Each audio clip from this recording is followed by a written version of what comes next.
Assalomu alaykum aziz do'stlar, aziz obunachilar, aziz YouTube foydalanuvchilari. Inshaalloh Xudo xolasa navbatdagi ishimizni yana tugatdik. Ko'rib baho berish sizlardan. Yana har doimgidek yana Shohruh ustamiz, yana Jasur og'amiz.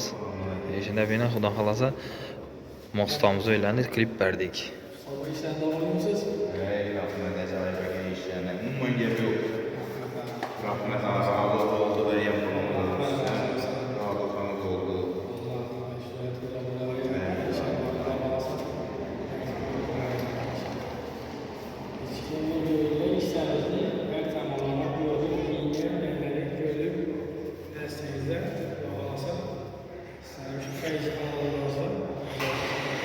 Do'stlar, bu safargi kamış figuramizni rombik variantda ishlab chiroylatib bosib berdik.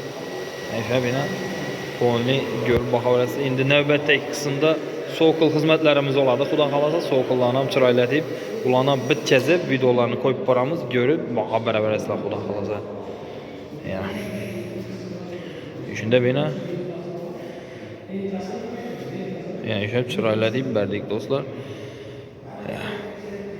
Bu adresimizga keladigan bo'lsak, G'oyikda maqsadimizni o'ylari oladi. G'oyikda Momaqalpa yetaverishda to'yxona bor.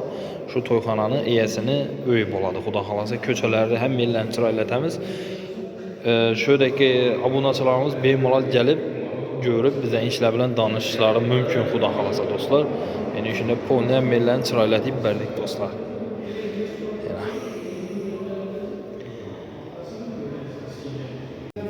Zinalarımızdan bir şey chiroylatib berdik do'stlar. Ko'rib baho beraverasizlar. Zina xizmatlarimizni ham qilib berdik. Murammardan zina va pog'onalarni olib ketib chiroylatib berdik do'stlar. Ko'rib baho beraverasizlar.